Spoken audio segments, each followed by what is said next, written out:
میرے پاس موبائل میں کلپ محفوظ ہے. اب جمعے میں ٹائم تھوڑا ہوتا ہے اور ویسے بھی یہ سنا پاک کی میں کیا آپ سرچ کر لیں نہ ملے میں ذمہ دار ہوں. یہ بابیاں دا تے مخالف ہے ہی ہے نا, وہ جڑا الو دا پٹھا ہے اور مرزا جی آپ پتہ نہیں پلمبر جی کیا بلا ہے وہ میرے پاس کلپ کسی دوست نے بھیجا, کہنا اے ماں تے شے ہی کوئی نہیں, ماں کے بارے میں ماں تے شے ہی کوئی نہیں, ماں کے شے بے او ہو مجھے تب سمجھ آئی. معذرت کے ساتھ سارے سننے والے بھی معذرت کے ساتھ میں معذرت کر رہا ہوں, مجھے تب پتہ میں سمجھتا تھا یہ صرف پیو کوئی نہیں, یہ تو ماں بھی کوئی نہیں, یہ تو کھوتی دا پتر لگتا ہے. میں نو یہ تو کسی جانور کا بچہ ہے یار. یقین کرے یہ کلپ میں آپ کو دکھاؤں گا, لیکن پہلی مرتبہ جب میں بات کرتا ہوں تو میں ایسے ہی کرتا ہوں تاکہ پتہ چلے. میں سمجھتا سی یہ پیو کو نہیں تاں ہی ساڈے بابیاں دا مخالف ہوتا تو کوئی نہیں ساڈے نو بھی پائے گے, لیکن وہ تو بعد میں پتہ جی کہ ماں کے شے ہے, ماں تے شے ہی کوئی نہیں, ایسا بھونک رہا ہے. کمال والی وہ تیری ماں واقعی تو ہے ہی کھوتی دا بندے دا پتر ہوندا نا, تیری ماں ہی تینوں پوچھ لیندی.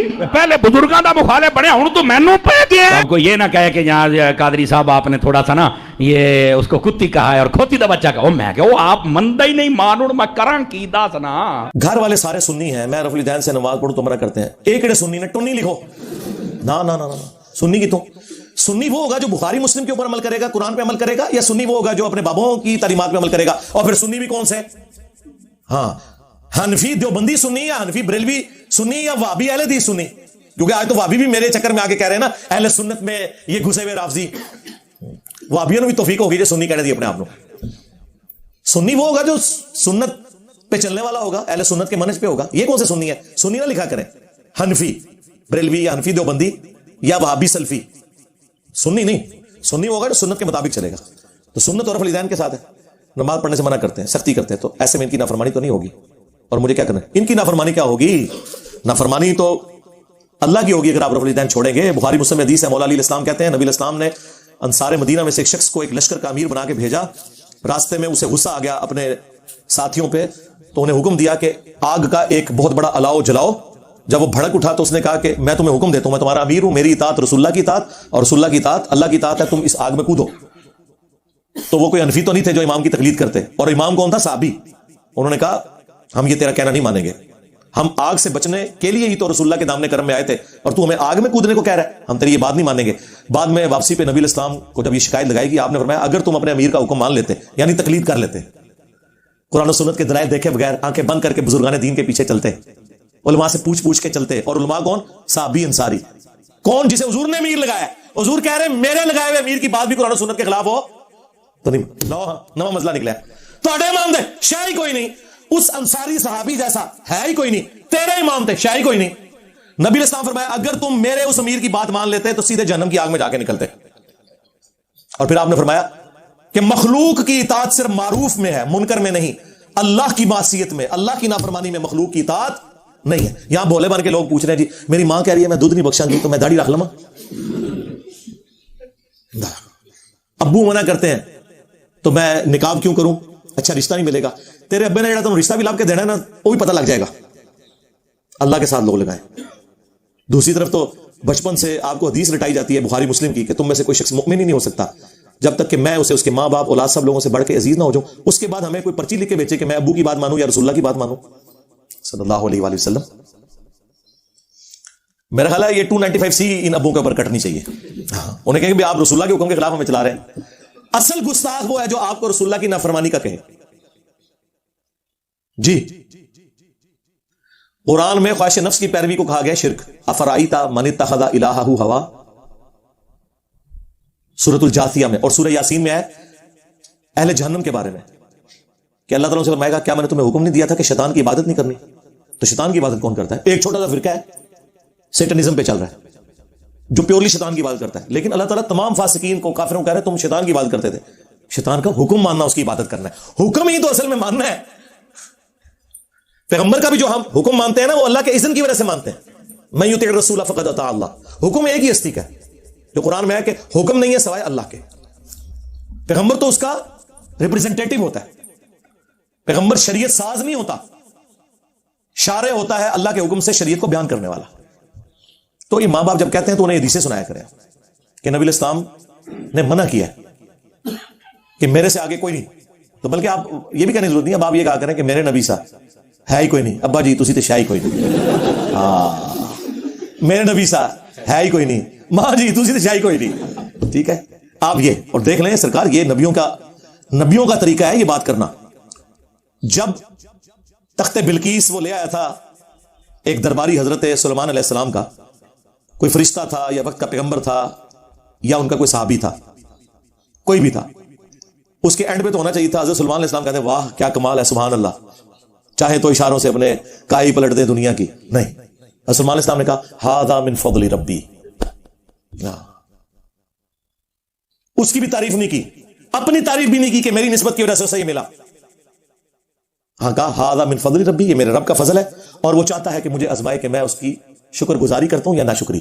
یہ فرمایا حضرت سلیمان علیہ السلام نے کہ یہ میں دشائی کوئی نہیں. ہائے ہائے ہائے. اور یہی حال ہے حضرت زکریا علیہ السلام نے جب بے موسمی پھل دیکھے سیدہ مریم کے پاس, سورہ آل عمران میں آئے تو کہا یہ مریم کہاں سے ہے؟ انہوں نے کہا یہ اللہ کے پاس ہے. کہنا چاہیے تھا حضور آپ کی مریدنی ہو اور آپ تو وہ پیر ہیں جن کو اللہ نے میرا پیر بنایا ہے. خالو بھی تھے, پیر بھی تھے, مرشد بھی تھے. یار اس سے کوئی بہتر موقع تھا کہ سیدہ مریم کہتی کہ میں آپ کی اسٹوڈنٹ ہوں, یہ سارا آپ کا فیض ہے. ان کا ھذا من فضل ربی, ہائے ہائے ہائے, یہ میرے رب کے پاس سے آئے ہیں. حضرت زکریا نے بھی نہیں ان کو ڈانٹا کہ تو میرے بغیر ڈائریکٹ ہو گئی ہیں اللہ نال. ہائے ہائے ہائے, نا نا نا. حضرت زکریا کے بارے میں پھر قرآن میں آیا کہ یہ بات حضرت زکریا کو کلک کر گئی کہ میری شاگردنی, میری مریدنی اللہ تعالیٰ سے بے موسمی پھل پا رہی ہے اپنے حجرے کے اندر, کوئی درخت بھی نہیں اگا ہوا, تو اللہ تعالیٰ مجھے بڑھاپے میں کیا اولاد نہیں دے سکتا؟ وہاں ہے کہ وہیں پھر زکریا محراب میں چلے گئے کہ یا اللہ میں بھی تو ہوں. اور سورہ مریم میں تو آیا میرا سر جو ہے وہ سفید بالوں سے چمک اٹھا ہے, مجھے اولاد یعقوب کا, بنی اسرائیل کا وارث چاہیے جو ٹیمپل آف سلیمان میں اس ہیکل سلیمانی کی خانقاہ میں جو توحید کے لیے بنائی گئی ہے. زکریا کے بعد اس مشن کو آگے توحید کے لے کے چلے. اور میری بیوی بانجھ ہے, میں بڑھاپے کی عمر کو پہنچ چکا ہوں, اللہ تعالیٰ نے دے دیا. یحییٰ علیہ السلام, تو دیکھیں کہ انبیاء کرام کی تعلیمات, ہم یہ ادھر یعنی پھنسے ہوئے ہیں. اور میں تو ویسے اس حق میں بھی نہیں ہوئی جو آپ لوگوں نے گاڑیوں کے پیچھے لکھوایا ہوتا ہے نا, ماں کی دعا سے ڈر جائیں. میں ماؤں کی دعاؤں کا منکر نہیں ہوں, لیکن سرکار ہمیں تو اللہ کے بعد کوئی نظر ہی نہیں آتا. توحید تو یہ ہونی چاہیے. کیا صحابہ کرام یہ کرتے تھے؟ کیا انبیاء کا یہ طریقہ ہے؟ اور یار حضور کے سامنے ایک بندے نے کہہ دیا ماشاء اللہ وشئت یا رسول اللہ, مسند احمد کے حدیث, یا رسول اللہ جو اللہ چاہے اور جو آپ چاہیں. حالانکہ اس صحابی نے کوئی شرک نہیں کیا, ذہن میں رکھیے گا, کیونکہ صحابی کے دماغ میں بھی نہیں تھا کہ میں, یار جس نبی کا کلمہ اس نے پڑھا ہے بت پرستی کو چھوڑ کے وہ اس نبی کو کیسے معبود مان سکتا تھا؟ صرف یہ کہا کہ اللہ کے بعد آپ کی مرضی. کی بات بالکل اپنی جگہ درست ہے, لیکن حضور کو پتا تھا کہ اس سے لوگ رزلٹ نکالیں گے, اور نکال لیا. آج بسوں پہ لکھا ہوا ہے اللہ نبی وارث. حضور نے فرمایا اجعلتنی للہ ندا, تو نے مجھے اللہ کے مقابلے پہ کھڑا کر دیا. بلکہ قل ما شاء اللہ وحدہ, کیا جو اکیلا اللہ چاہے. اللہ اکبر. اس نے نہیں کہا یا رسول اللہ میں آپ کو جو ہے وہ اللہ کی عطا سے, آپ کا علم محدود مانتے ہوئے, اللہ کا غیر محدود مانتے ہوئے, اللہ کو مستقل بذات مانتے ہوئے, آپ کو غیر مستقل بذات مانتے ہوئے, آپ کا عطائی مانتے ہوئے, اللہ کا ذاتی مانتے ہوئے یہ عقیدہ رکھے ہو. نا اس ٹائم میں کہانیاں نہیں سنونیاں. تو نبی علیہ السلام نے ہمیں کیا تعلیم دی ہے کہ گاڈ اورینٹڈ. کوئی ضرورت نہیں گاڑی پہ لکھوانے کی ماں کی دعا سے, اور ایت بالکل ہی رہنے دو, بری بری سرکار بری, کھوٹی قسمت کر دے ہری, ہاں یا بھاول حق بیڑا تک, یا معین الدین چشتی پار لگا دے کشتی. احت شاہی کوئی نہیں. میں تو کہتا ہوں یہ بھی نہ لکھوائیں گاڑی کے پیچھے کہ ماں کی دعا سے. آپ نے لکھوانا ہے تو لکھوائیں ھذا من فضل ربی. آپ نے لکھوانا ہے تو لکھے ما شاء اللہ سبحان اللہ لا حول ولا قوت الا باللہ انشاءاللہ. یہ ہمارے سلوگنز ہیں جو ہمارے پیغمبر نے ہمیں سکھائے ہیں, جو سورۃ الکہف میں یہ سارے سلوگنز آئے ہوئے ہیں. اے نبی آپ نے کبھی بھی نہیں یہ کہنا کہ کل میں یہ کام کروں گا جب تک آپ انشاءاللہ نہ کہیں. حضور کو کہا جا رہا ہے نبی علیہ السلام انشاءاللہ کہنا بھول گئے تھے, وہی نازل نہیں ہوئی تھی. پھر سورہ کہف کے اندر ہی آیا کہ وہ جب باغ والا باغ میں داخل ہوا تو ما شاء اللہ لا قوت الا باللہ کہنا بھول گیا, وہ تباہ ہو گیا. تو اللہ تعالیٰ نے اس کی پھر غلطی ہائی لائٹ کی. جب اسے مومن آگے کہتا ہے تجھے تو چاہیے تھا تو یہ کہتا. اور سورۃ الکہف کا آغاز ہی ہو رہا ہے الحمدللہ الذی انزل علی عبدہ الکتاب. سبحان اللہ بھی سورۃ الکہف میں آئی ہوئی ہے.